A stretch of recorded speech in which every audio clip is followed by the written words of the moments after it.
Vandeham Sri Guru Sri Yuta Padakamalam Sri Gurum Vaishnavanscha Sri Rupam Sagrajatam Sahagana Raghunatham Nitam Tam Sajivam Sadvedam Savadhutam Parijana Sahitam Krishna Chaitanya Devam Sri Radha Krishna Padam Sahagana Lalita Sri Vishakhamnitamscha He Krishna Karuna Sindhu Dinabandho Jagatpate Gopesha Gopika Kanta Radha Kanta Namostute Tapta Kanchana Gaurangi Radhe Vrindavaneshwari Vrishabhanu Devi Pranamami Haripriye Vanchakalpatarubhyascha Kripasindubhya evacha Patitanam Bhavanebhyo Vaishnavebhyo Namo Namaha Namo Vishnupadaya Krishna Preshthaya Bhutale Srimate Bhaktivedanta Swami Kinani Namaste Saraswati Deve Gauravani Pracharine Nirvisesha Sunyavadi Paschatya Deshatarine Jaya Sri Krishna Chaitanya Prabhu Nityananda Sri Advaita Gadadhara Sri Vasadi Gaura Bhakta Vrinda Hare Krishna Krishna Krishna Hare Hare Hare Rama, Rama Rama, Hare Hare. So we continue reading from the introduction of Bhagavad-gita. We stop at that.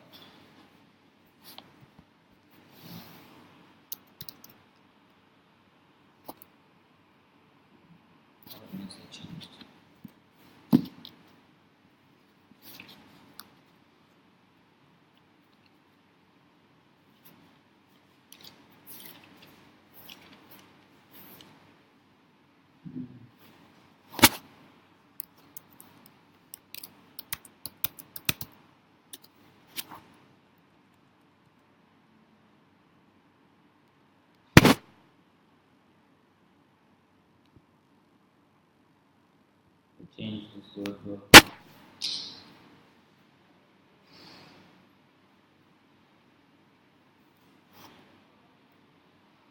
This is already done.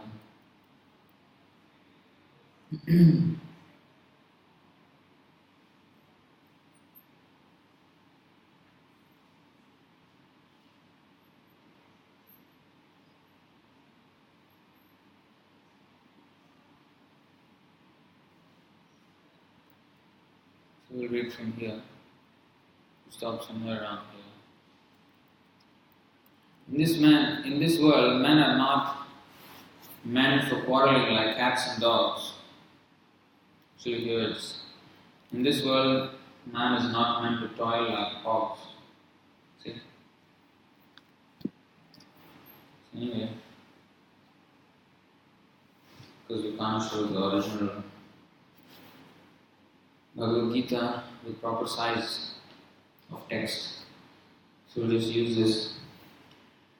Man must be intelligent to realize the importance of human life and refuse to act like ordinary animals. A human being should realize the aim of his life, and this direction is given in all Vedic literatures, and the essence is given in Bhagavad-gita. Vedic literature is meant for human beings, not for animals. Animals can kill other living animals, and there is no question of sin on their part. But if a man kills an animal for the satisfaction of his uncontrolled taste, he must be responsible for breaking the laws of nature. So, important point here is that animals are not judged. They incur no reactions from their actions in the animal life. Only human beings are judged. So some people say, oh, animals, why do you say animals don't have karma? They are suffering because they have karma. Yes, they are suffering because of their past karma, but their present actions are not punishable. they are allotted certain food stuff, like tiger is eating flesh, he is not charged for killing or nothing like that. But if we do the same thing, we are charged. So there is a responsibility for human life. Just like Prabhupada said, if a dog walks naked on the street, nobody is going to punish. But if a man does so, he will be immediately put inside. So this is considered nuisance. So these, similarly, the law of karma, especially the souls of the human bodies, they are judged because they have the developed discretionary power to distinguish between right and wrong. And if they do not do so, if they live like animals, despite their human facility, then they will be punished. In the Bhagavad-gita, it is clearly explained that there are three kinds of activities according to the different modes of nature. The activities of goodness, of passion and of ignorance. Similarly, there are three kinds of eatables also. Eatables in goodness, passion and ignorance. All of this is clearly described, and if we properly utilize the instructions of Bhagavad-gita, then our whole life will become purified and ultimately we will be able to reach the destination which is beyond this material sky. Yad gatva na nivartante tatthama paramam mama. As quoted in Bhagavad-gita chapter 15, text 6. So, how we should live is very nicely actually explained in Bhagavad-gita. We don't require so many other books from different philosophers, motivational speakers. None of that is required. In fact, all of that is actually misleading because they motivate us to do sinful activities. Just chase our dreams. That's what they teach us. Motivational speakers, they become popular because they encourage sense gratification by encouraging people to chase their dreams. And what is their dream? Something simply material aspirations. So, such speech, such words actually degrade the human being. But Bhagavad-gita is not like that. In fact, it discourages. So that's why materialists do not find this interesting. Although Krishna is all attractive, his word is all attractive, but still the materialists do not find this attractive because they are having this disease, jaundice of Maya. So when we have jaundice, the medicine which is sugar candy appears or tastes bitter. So that is not a fault of sugar candy but of the patient who is afflicted with jaundice. Similarly, when people give feedback that, I went to the Hare Krishna program and it was quite boring. Some philosophy and sit down, it's not very interesting. When they say like that, we don't need to take the feedback seriously and change something which we are already doing. The Acharya, the Sampradaya, all the Parampara, all the Acharyas have given us a method how to do things.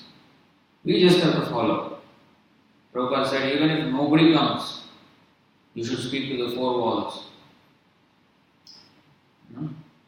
Just speak, you practice. So, we don't need to change anything. In fact, if we change, we may attract many people, but they will not be attracted to the real thing. They will be attracted to something else and not Krishna consciousness. So ultimately, when you show them Krishna consciousness, they are not interested. So it is better to show the real thing, and whoever are interested, they will come. But we should show purely. We should represent the teachings purely. That we should do. Then the serious student will automatically become attracted. That destination is called the Sanatan sky, the eternal spiritual sky. In this material world, we find that everything is temporary. It comes into being, stays for some time, produces some byproducts, dwindles and then vanishes. That is the law of the material world, whether we use as an example this body or a piece of fruit or anything. But beyond this temporary world, there is another world of which we have information. That world consists of another nature which is Sanatan, eternal.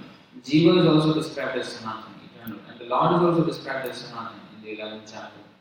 We have an intimate relationship with the Lord, and because we are qualitatively one, the Sanatan Dhamma or sky, the Sanatan living entities, the whole purpose of Bhagavad-gita is to revive our Sanatan occupation or Sanatan Dharma, which is the eternal occupation of the living entity.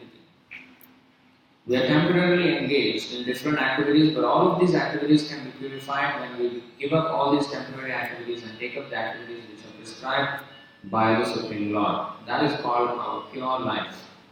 The Supreme Lord and his transcendental abode are both Sanatan, as are the living entities, and the combined association of the Supreme Lord and the living entities in the Sanatan abode is the perfection of human life.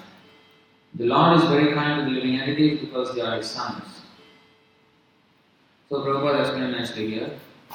So we are Sanatan, the Lord is Sanatan, the spiritual world is Sanatan, and our occupation, which is actually our eternal service to the Lord, loving service, that is also Sanatan. Even now we are doing service to the Lord. Even those who are materially engrossed, they are doing service to the Lord indirectly, not lovingly. See, this is explained in the 4th chapter.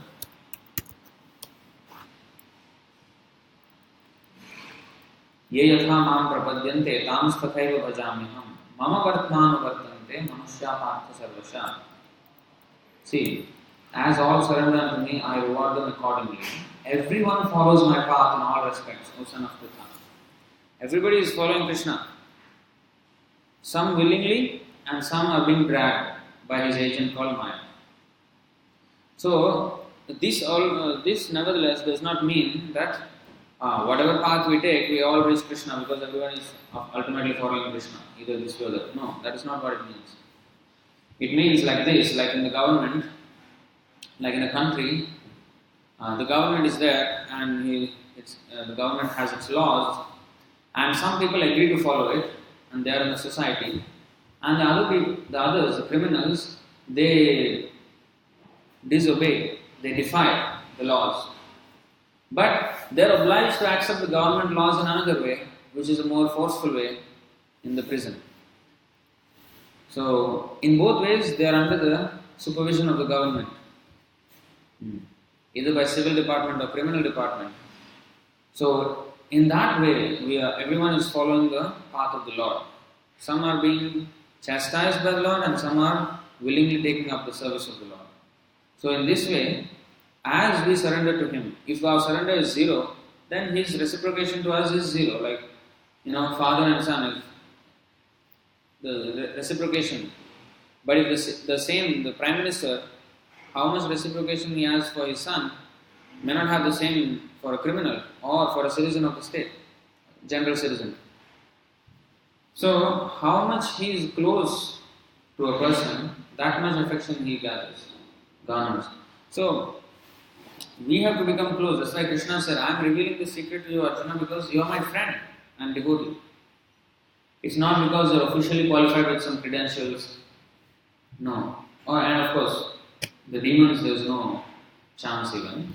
But even among the so-called fruitive actors who are rigidly following the regulated principles of the Vedas, they also do not attract the attention of the Lord so much. Only those who are intimate devotees of the Lord or the followers of such intimate devotees, they attract the attention of the Lord. So as all surrender unto me, I reward them accordingly. But everyone follows my path in all respects. That way to understand.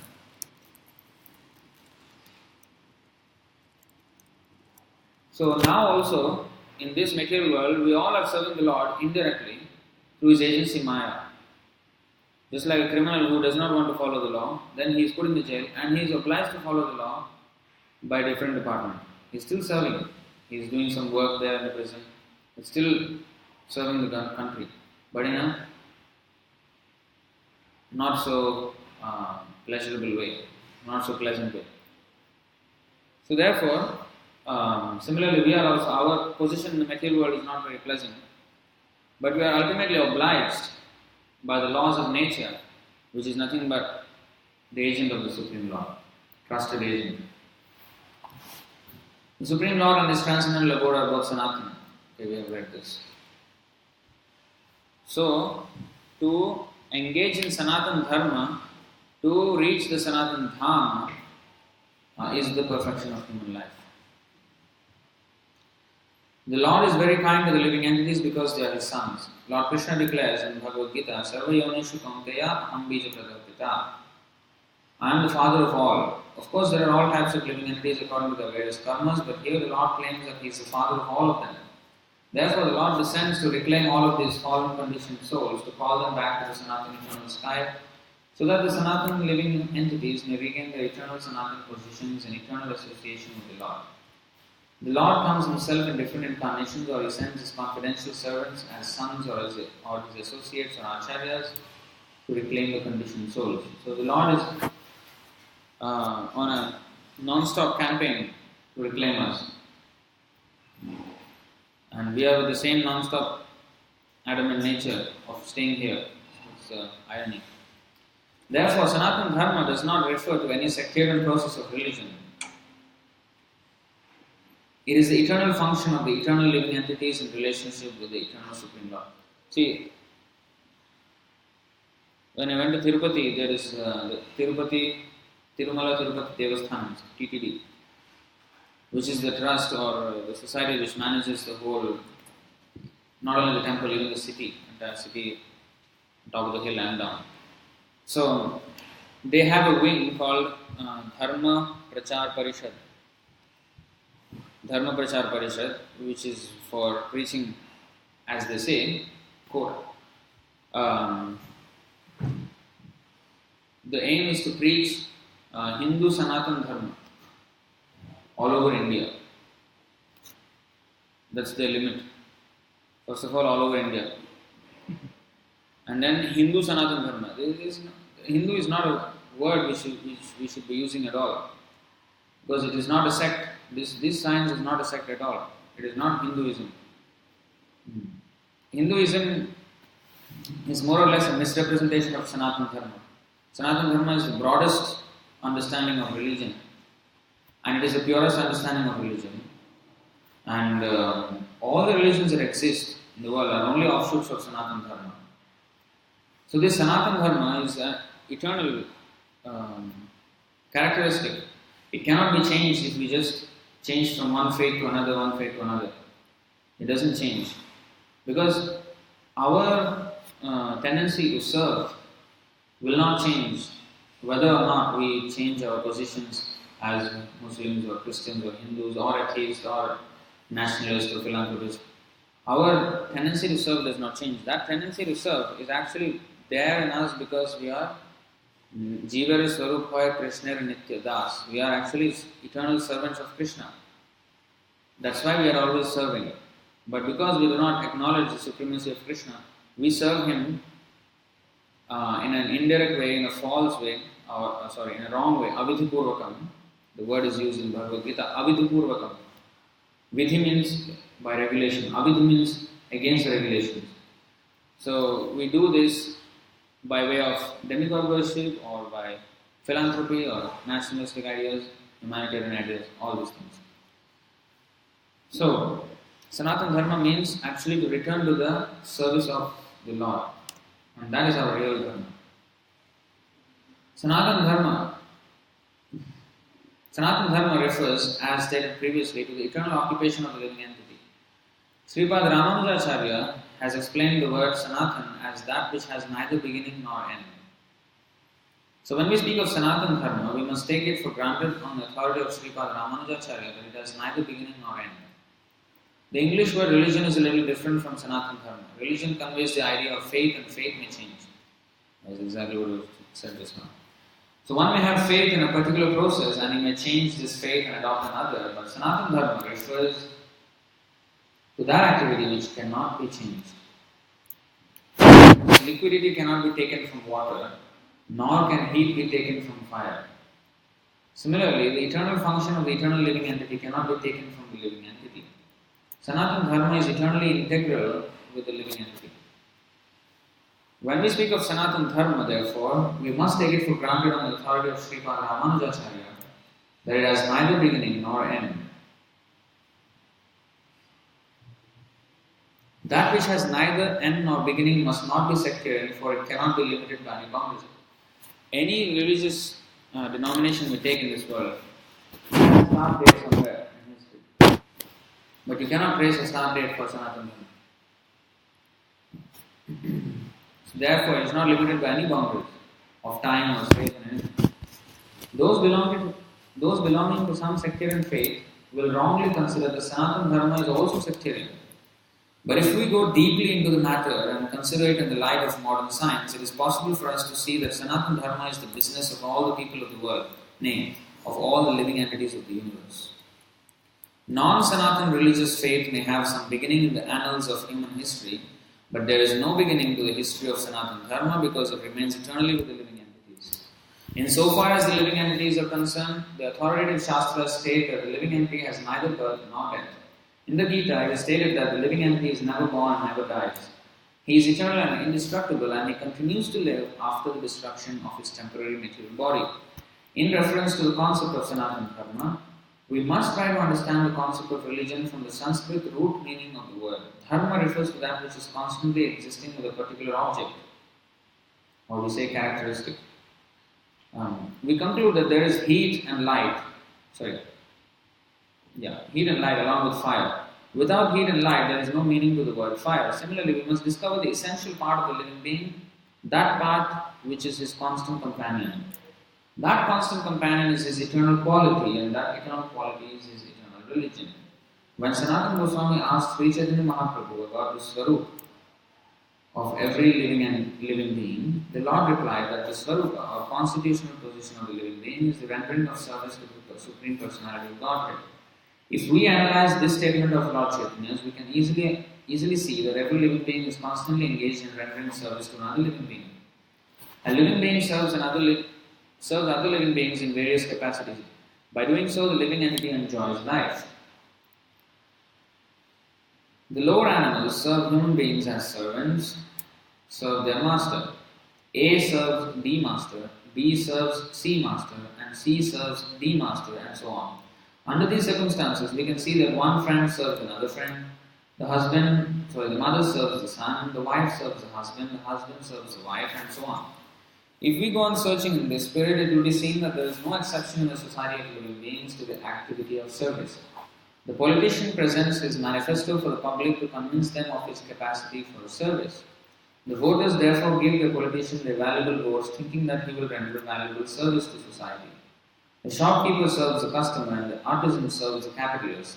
The capitalist serves the family, and the family serves the state in the terms of the eternal capacity of the eternal living being. In this way, we can see that no living being is exempt from rendering service to other living beings, and therefore we can safely conclude that service is the constant companion of the living being, and that the rendering of service is the eternal religion of the living being. So this is the most scientific definition of Sanatana Dharma. This is very nicely analyzed, and there is no argument against this. This is the most scientific explanation. Not that, you should follow this, otherwise you'll go to hell, and not this kind of meaningless preaching. So this is actually nicely described here. How we are all serving in different capacities. And our service will become perfected if we direct that to the Supreme Lord. And automatically all the living entities will be served. Yet, we can safely conclude that service is the constant companion of the living being, and that the rendering of service is the eternal religion of the living being. Yet, man professes to belong to a particular type of faith with reference to a particular time and circumstance, and thus claims to be a Hindu, Muslim, Christian, Buddhist, or an adherent of any other sect. Such designations are non-Sanatana Dharma. A Hindu may change his faith to become a Muslim, or a Muslim may change his faith to become a Hindu, or a Christian may change his faith, and so on. But in all circumstances, the change of religious faith does not affect the eternal occupation of rendering service to others. The Hindu, Muslim, or Christian in all circumstances is servant of someone. Thus, to profess a particular type of faith is not to profess one's Sanatana Dharma. The rendering of service is Sanatana Dharma. Factually, we are related to the Supreme Lord in service. The Supreme Lord is the Supreme Enjoyer, and we living entities are His servitors. We are created for His enjoyment, and if we participate in that eternal enjoyment with the Supreme Personality of Godhead, we become happy. We cannot become happy otherwise. It is not possible to be happy independently, just as no one part of the body can be happy without cooperating with the stomach. It is not possible for the living entity to be happy without rendering transcendental loving service unto the Supreme Lord. In the Bhagavad-gita, worship of different demigods or rendering service to them is not approved. It is stated in the 7th chapter, 20th verse, Kamaistaistair Ritujnana Prapadyante Anya Devata Tam Niyamam Asthaya Prakritya Niyataha Svaya. Those whose intelligence has been stolen by material desires surrender unto demigods and follow the particular rules and regulations of worship according to their own natures. Here it is plainly said that those who are directed by lust worship the demigods and not the Supreme Lord Krishna. When we mention the name Krishna, we do not refer to any sectarian name. So the demigod worship is again rendering of service to again different parts and parcels of the Supreme Lord, just as humanitarianism is, or philanthropic activities are, or nationalism. So demigod worship is also, demigods are another class of living entities in the material world. So it is still not, it is just like bribing some government officer to get some favor. That's all. It's just as good as that. So it's not really love. It is just lust. Kama is that. Kama means lust. Those who desire some kind of material benedictions, material enjoyment, they worship the demigods. Otherwise, there is actually no eternal relation between the living entities and the demigods. There is none. When we mention the name Krishna, we do not refer to any sectarian name. Krishna means the highest pleasure, and it is confirmed that the Supreme Lord is a reservoir or storehouse of all pleasure. We are all hankering after pleasure. Anandamayo Bhyasa, Vedanta Sutra, Canto 1, Chapter 1, Text 12. The living entities like the Lord are full of consciousness and they are after happiness. The Lord is perpetually happy, and if the living entities associate with the Lord, cooperate with Him and take part in His association, then they also become happy. The Lord descends to this mortal world to show His pastimes in Vrindavan, which are full of happiness. When Lord Sri Krishna was in Vrindavan, His activities with His cowherd boyfriends, with His damsel friends, and the other inhabitants of Vrindavan and with the cows were all full of happiness. The total population of Vrindavan knew nothing but Krishna. But Lord Krishna even discouraged his father Nanda Maharaj from worshipping the demigod Indra because he wanted to establish the fact that people need not worship any demigod. They need only worship the Supreme Lord because their ultimate goal is to return to His abode. The abode of Lord Sri Krishna is described in the Bhagavad-gita, 15th chapter, 6th verse. Natadbhasete suryo na shashanko na pavakah yadgatvani vartante tattvavit paramam mama. That supreme abode of mine is not illumined by the sun or moon, nor by fire or electricity. Those who reach it never return to this material world. Whereas those go to the heavenly planets, Tetam Bhuktva Sargalokam Vishalam Kshena Punyam Bhaktilokam Vishanti. It is explained in the 9th chapter. So those who reach the planets of the demigods, they will again have to return back to this mortal planet again. So there is no use worshipping the demigods, nor it is our eternal occupation. But if we worship the Supreme Lord, Krishna says, Yadgatva nani vartante tadhama paramamama. We reach, and another place also he said, Yanta deva vrata devan, pitrin yanta pitra vrataha, bhutani yanti bhuteja, yanti madhyajanotamam. 925. Those who worship the demigods will take birth among the demigods. Those who worship the ancestors go to the ancestors. Those who worship ghosts and spirits will take birth among such beings. And those who worship me will live with me. Here, the Lord did not say, the Lord just said, you worship certain class, you go to certain class, you worship me, you come to me. But then there is a difference between when you go to Him and when you go to the others. His abode is permanent. Whereas the others, they are not.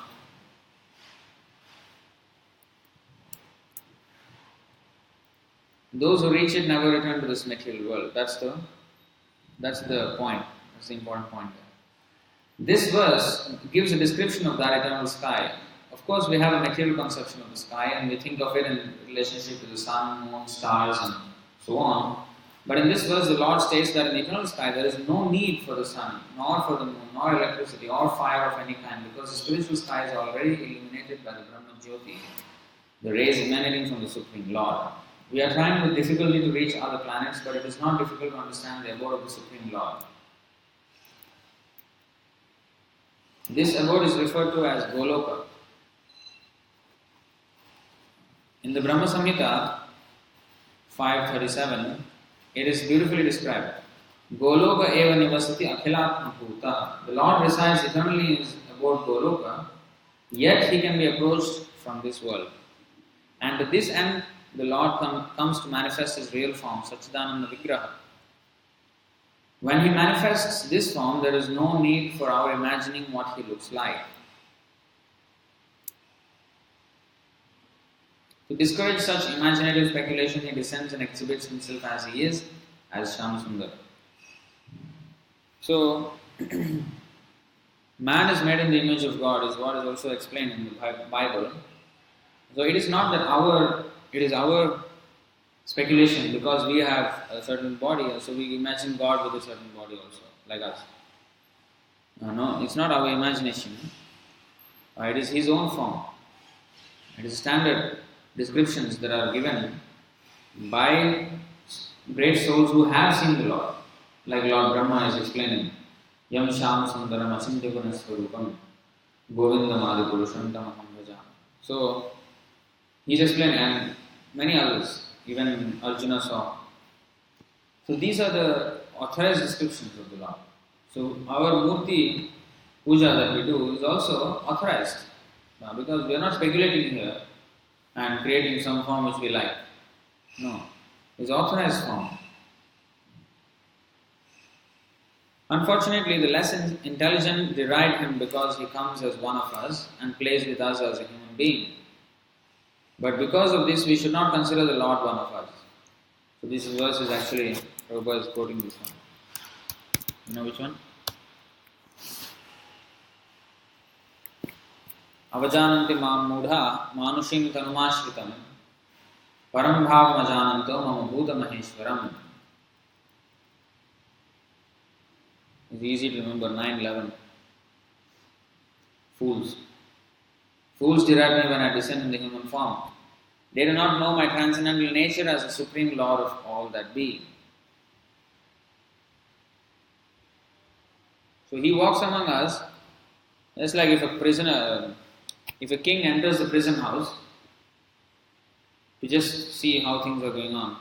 Just because he is in prison, we cannot consider him one of the prisoners. He came with a different purpose. He is not bound by the laws of the prison.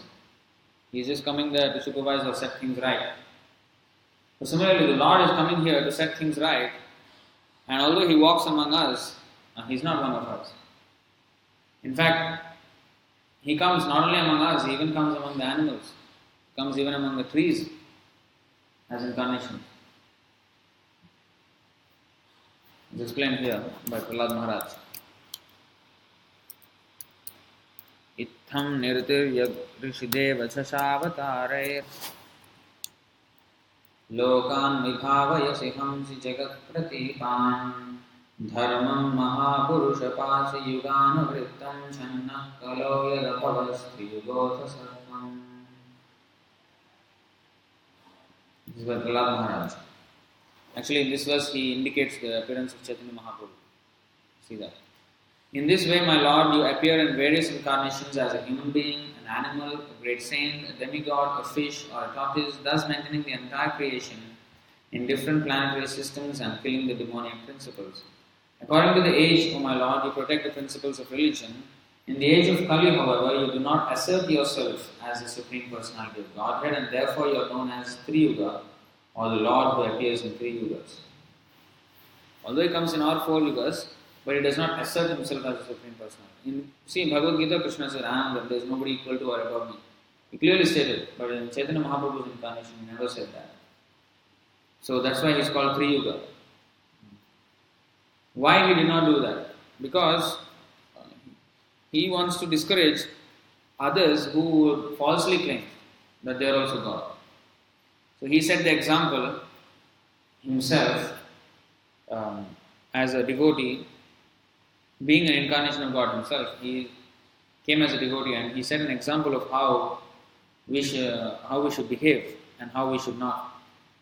So we should not at any time claim ourselves as God, or if anybody claims, we should not be fooled by any amount of magic he may show. We cannot be fooled. Because all such powers are insignificant compared to the powers of the Supreme Lord. Only the fools and rascals deride the Supreme Personality. It is by His omnipotency that He presents Himself in His real form before us and displays His pastimes, which are replicas of those pastimes found in His abode. So when He comes to this material world and shows Himself to us, some people say that, oh, how can this happen if the Supreme Lord can appear before us in a form which is so finite? I mean, how can that be? That's not the Supreme Lord. Supreme Lord must be infinite. Now, how He is appearing before us, that means it's not. Sometimes some other religions, people of other faiths also, they deride personal worship for worship of a form. They say like this. But, as Prabhupada explained in this sentence, it is the omnipotency of the Lord with which He can appear as a person Himself in His own creation. Just imagine, in a mother's womb, there is a child. But in the mother's womb, can she herself be there? No. She can't be there in her fullness inside the womb. It can't happen.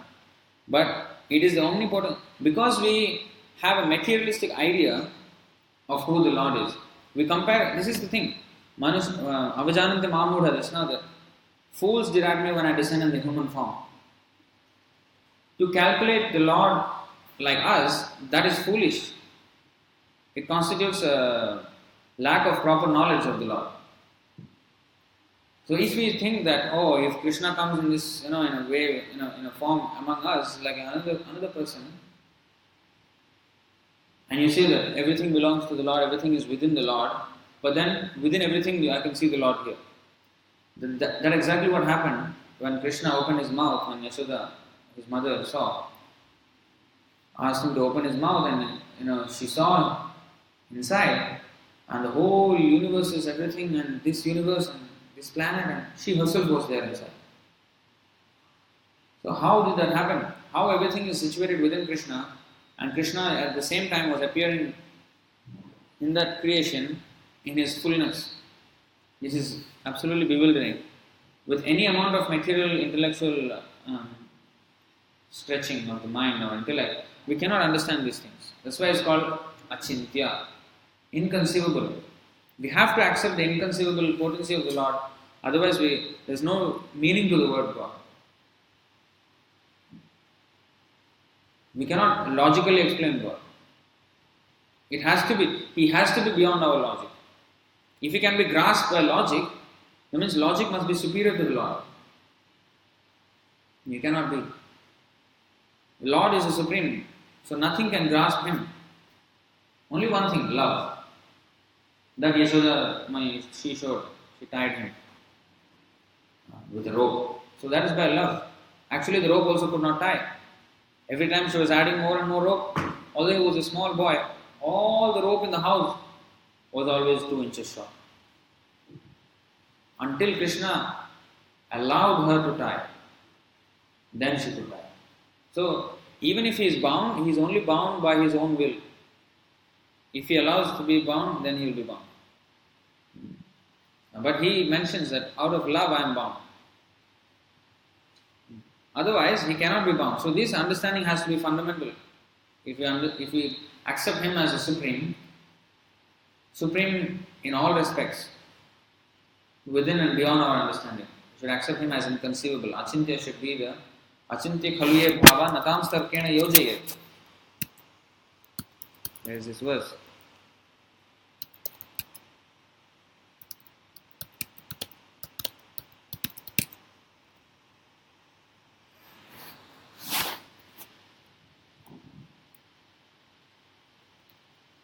See. Achintyaha khaluye bhava natam starkena yojayet. The Supreme Lord and His form, name, pastimes and paraphernalia are inconceivable to non-devotees, and one should not try to understand such realities simply by logical arguments. They will not bring one to the right conclusion about the absolute truth. So we should not use our logic to understand the Lord. Yeah, we can understand some things which He explains through logic, but we cannot understand Him through logic. He can only be understood if we axiomatically accept the fact that He is inconceivable. Then only we can accept whatever He is saying. Sometimes they say, this is all some, mythological stuff or whatever, your imagination. Let's talk about reality. No, this is reality. This is actual reality. But because reality is beyond our comprehension, for us, our definition of reality is something which we can conceive. They say, be more realistic. What does this mean? Something which is within our limitations. Like all the superhero movies are all unrealistic. Why? Because they're beyond our capabilities or beyond our... It's not what we can experience. So they also, just like those, they are fairy tales. They think the Supreme Lord's pastimes are also, which are like, lifting the Govardhan hill. These are all, nice stories, nothing more than that. So they think like this because they think it is the same as any other ordinary tale. So reality actually is far greater than we can conceive. Realistic, that word is actually wrong. We are seeing from a, relative position, then how we can say this is real? Our capabilities are so limited. Like a human being, if he can, just compare the strength of an elephant and a human being. If a human being can do something like what an elephant does, that's like unrealistic. But for an elephant, that is common, that is natural for it. So what is realistic for the elephant is not realistic for the human. So how we can define realistic? By our relative position. Our relative position is not real. So therefore we have to see from the absolute position, and Krishna is explaining from the absolute position what is real. So reality actually means whatever given by Krishna, that is reality. Now we are in illusion. So we have to understand that. Then we can progress. Otherwise, if we try to contain everything within our tiny, frog in the well philosophy, then we cannot at all understand. We can never understand. The frog in the well philosophy? Andhakupa? What? Not Andhakupa, what is it? What is that? Frog?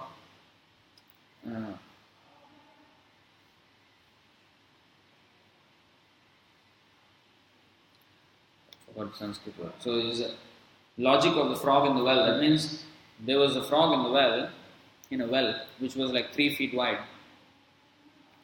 So another frog came and informed this frog, hey, you know what? I saw the ocean. I saw a thing called ocean. It's just like, you cannot even imagine how big it is. Then this frog in the well was thinking, oh, you mean like 6 feet? Or maybe 60 feet? Or 600 feet? Okay, 6,000 feet. 60,000 feet. You cannot even imagine what is the length and breadth of the ocean. So if he tries to measure the ocean by his limited experience, he can never even have a proper understanding. He will never come to a conclusion. Never understand. So that's how we are. We only have such limited experience, and we try to define the law. Oh, Lord can be oh, God is great. How great is He? Maybe twice as great as I am.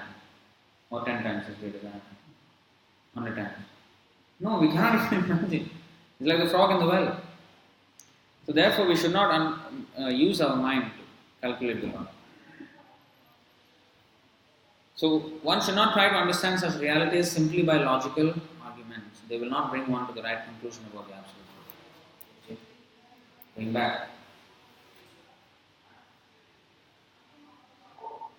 So the Lord here shows His pastimes in this material world, which are replicas of those pastimes found in His abode. So it's like a trailer. You know, when a movie has a trailer, then when you see the trailer, you're attracted to watch the movie. So like that, Krishna shows His entire range of leelas that is happening in the spiritual world eternally in a short span of time here.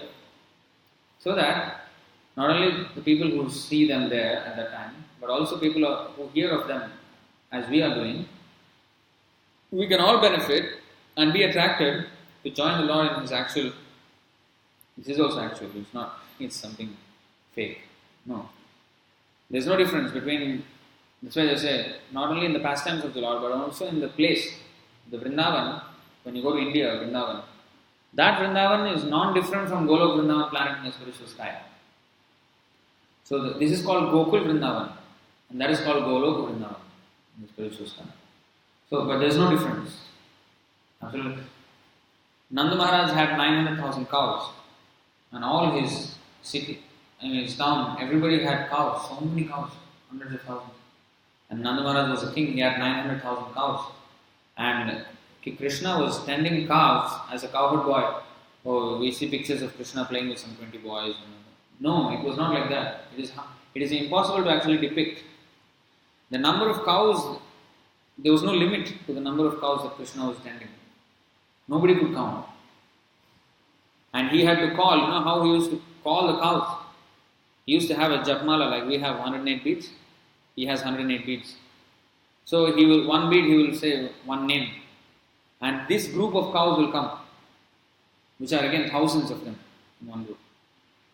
So each group has a name. And he used to chant all these names. And then he keeps his count like that, all the cows. So it's like unlimited number of calves he used to. As a boy, they used to tend calves. And the elder cowherd men, they used to tend to the cows. So, one may think, oh, this is like, how can the unlimited number of cows fit in one town? Not only did he, so there is no, Krishna can fit the whole spiritual and material worlds into the Vrindavan, one place. Not only space he can do that, he can do that also with time. So in the Ras Leela, the dance, actually the gopis, they danced with Krishna only for one night. The Rasa dance was only one night. But Krishna made that night so long that it was as long as the duration of one night of Brahma. They actually danced for one night of Brahma, which means like 4.32 billion years. They danced with Krishna. But after the whole 4.32 billion years, they felt like, what? Over? So fast? They actually spent 4.32 billion years with Krishna in that night. But he fit that all into one night of earth. So, he can change the dimensions. How if we think that this is all, this is like stories. No, he can do that. That's his inconceivable nature. He can fit unlimited space into the Vrindavan, and he can fit unlimited time also into one night. So he can do anything. So that's the importance of the Lord. So in this way he was displaying his super excellent pastimes when he came to. That's why people think they know Krishna. Oh, I know Krishna, yeah. But actually they don't know anything about Krishna. How much depth each of his leelas has is impossible to even, what to speak of us, even Anantadev, Anantasesh, the snake on which Lord Vishnu is lying down. He has thousands of hooves. And with each hood, he is glorifying the pastimes of the Lord. And he has been doing so since time immemorial. Until now, he is nowhere close to even finishing. So that's the amount of depth his Leelas have. So we can never think that, oh, I have read Bhagavad-gita now. Yeah, I'm a Vidwan and I'm a scholar in Bhagavad-gita. No. 1,000 times you read Bhagavad-gita, you'll never even reach the depth. It's a bottomless, ocean. It's like ever expanding. There's no limit.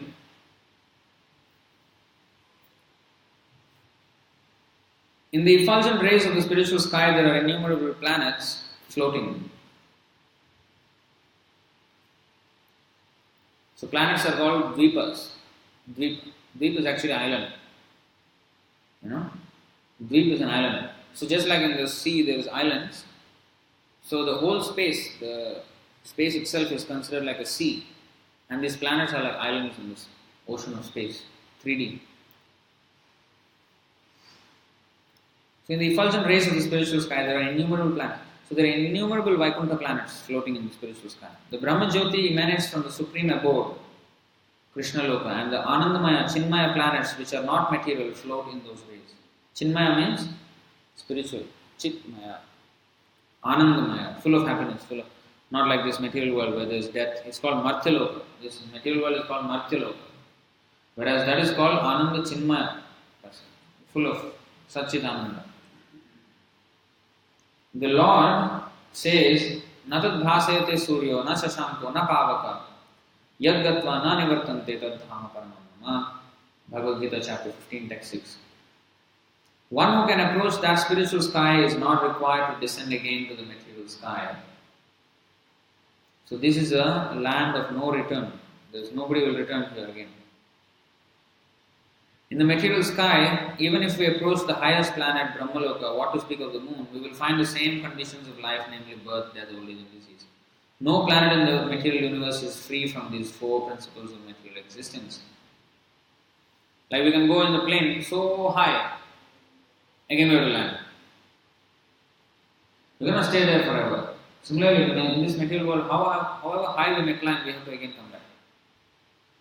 But if we reach the spiritual abode, then once you land, then you don't have to come back. So here there is no landing, you always come, going up and down, up and down. There is no shelter, solid shelter. The shelter is at Krishna's feet, lotus feet. No planet in the material universe is free from these four principles of material existence. The living entities are travelling from one planet to another, but it is not that we can go to any planet we like merely by mechanical arrangement. So spaceships cannot go. It's a foolish thing. Why is still milk is not offered? What is going on? See whether Maheshwar Prabhu is. If we desire to go to other planets, there is a process for going there. This is also mentioned. Yanti deva vrata devan pitrin yanti pitru vrataha. No mechanical arrangement is necessary if we want interplanetary travel.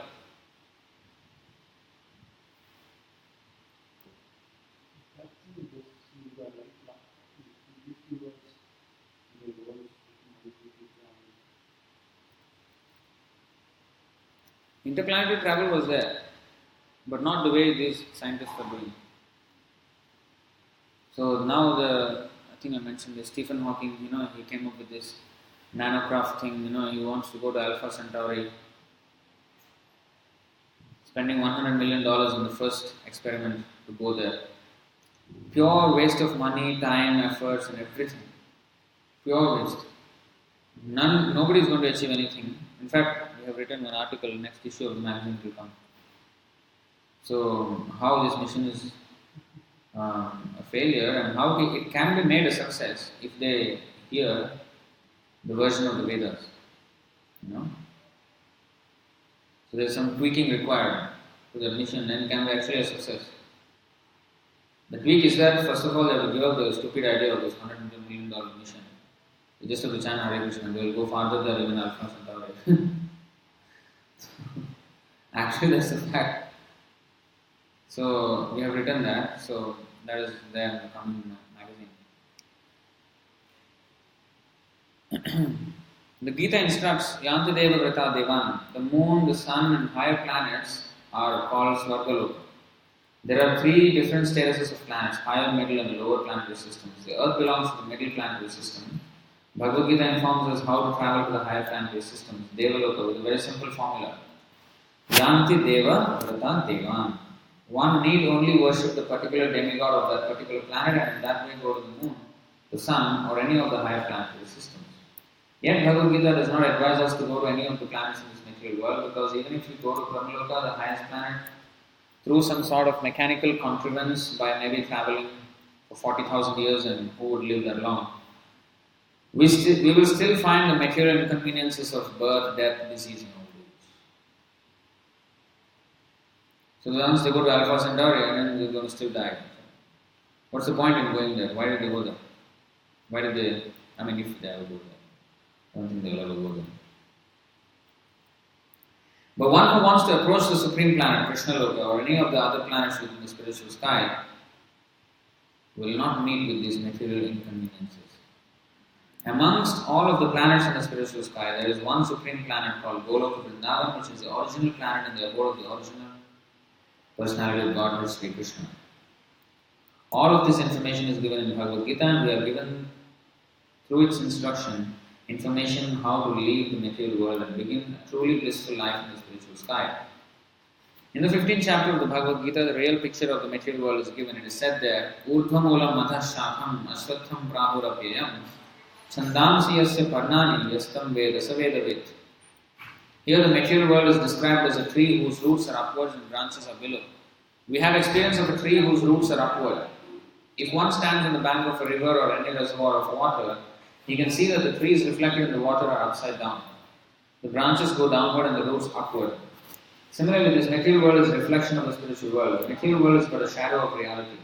In the shadow, there is no reality or substantiality, but from the shadow we can understand that there are substance and reality. It's like when you see a shadow of a plane, or there's a plane up, or a bird, So the shadow indicates reality. Shadow itself actually is not a bird, although it has the shape of a bird, or a plane, or anything, a tree, or a person. So it has the shape and but you can get an idea of the reality by looking at the shadow. So, but we are foolish that we get caught up with the shadow or the reflection and then forget the reality. This is the illusion. In the material world, in the desert there is no water, but the mirage suggests that there is such a thing as water. In the material world there is no water, there is no happiness, but the real water of actual happiness is there in the spiritual world. So when a mirage in the desert, or when you see the road very hot, it looks like liquidish. It looks like a liquid, It's like almost melting, the road is melting. So that is an illusion of water over the heat, intense heat. But we know that it is not water. We know it is not water. But it is not that water itself is false. But that so-called representation of water on the surface, hot surface, that is false. But water itself is not false. There is such a thing in another place. So just the illusion of it, this is not true. No. It is true somewhere else. That's why in the first verse of the Bhagavatam, it is said, Yatra Vinimayo, Yatra Trisargam Risha.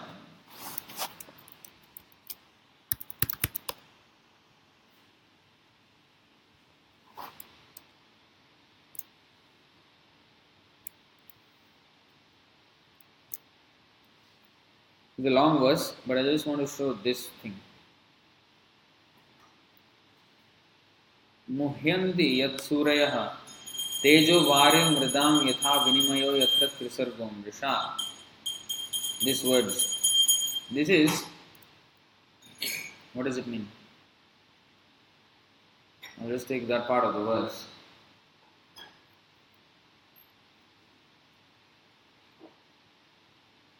You see, by him, that means by the Supreme Lord, Krishna. Even the great sages and demigods are placed into illusion as one is bewildered by the illusory representations of water seen in fire or land seen on water. Personally, I don't have experience of land on water, but sailors seem to have this experience. So when they are in the vast ocean, just like in the desert, it looks like water somewhere. That we can still conceive because we have seen such thing.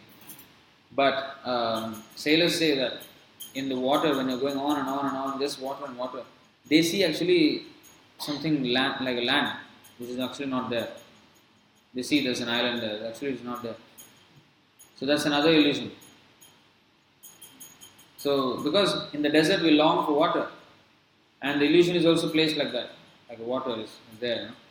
And in the water we long for the land, and then there is an illusionary representation of the land. So by such representation, even the demigods are bewildered, it's said here. Even the great sages and demigods are placed in the... What is happening? Oh, it's lost. Oh, it's strange.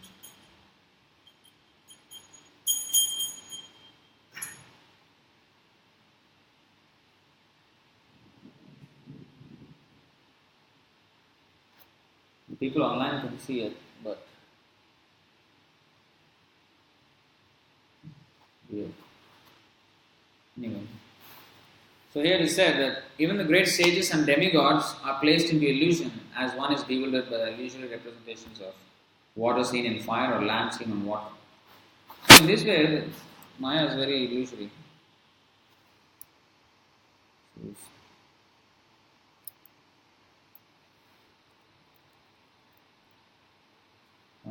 But the reality is there in the spiritual world.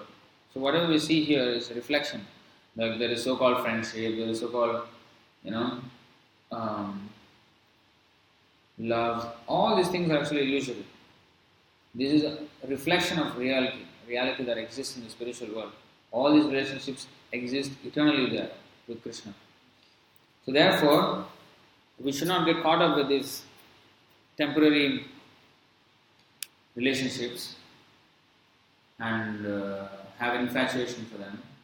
Useless. It's actually just wasting our time because one day we're going to lose it. What is the point? So we rather focus on our eternal relationship with Krishna, and in that way we can actually move forward, and after this life we can go back to Him. So that is reality. We have to go back to reality. We should not waste our time in illusion. So next we will continue from next week. So any questions or comments on this verse or topic?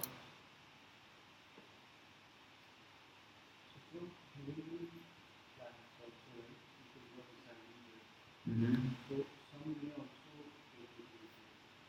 Yeah. In heavenly life also, yes, they can get liberated. But usually the heavenly life is so intoxicating that it's very distracting there.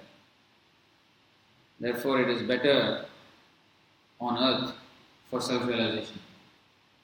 This place is much better because the material comforts are not as many. Okay? So it is easier for us to concentrate. Too much material, just like you see, in Singapore we are trying to preach. People are so caught up with all this materialistic enjoyment. Any big cities, they are too much into materialistic enjoyment that they hardly have any time for spiritual advancement at all. So that's the thing. Same thing happens in the heavenly planets to a much greater degree. But still, actually, all of them are devotees, but they're not pure devotees in the heavenly planets.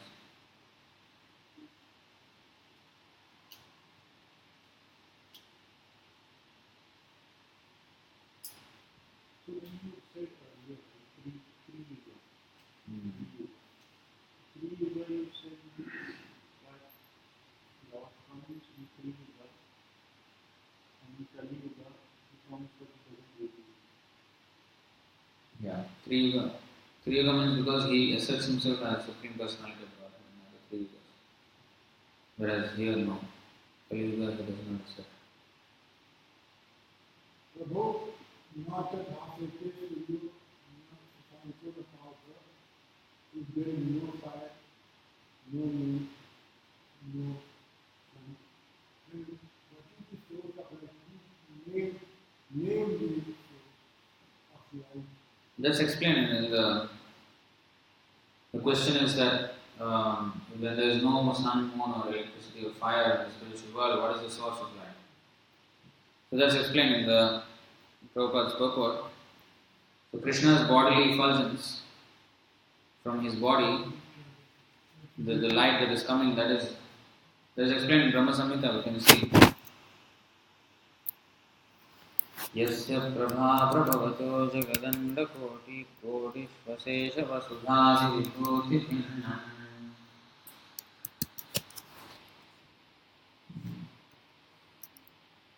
There we go.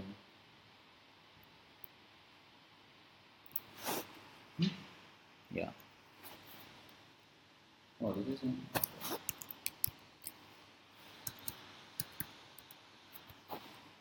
This one. Yasya prabha prabhavato jagadanda koti koti svasesha vasudhasi vibhuti pinnam tad brahmanishkalam anantam asesha bhutam govindamadi purusham tamaham vrachami. I worship Govinda, the primeval Lord, whose effulgence is the source of the non-differentiated Brahman. Whose effulgence is the source of the non-differentiated Brahman. That means the Brahma-jyoti. Mentioned in the Upanishads, being differentiated from the infinity of glories of the mundane universe appears as the indivisible, infinite, limitless truth.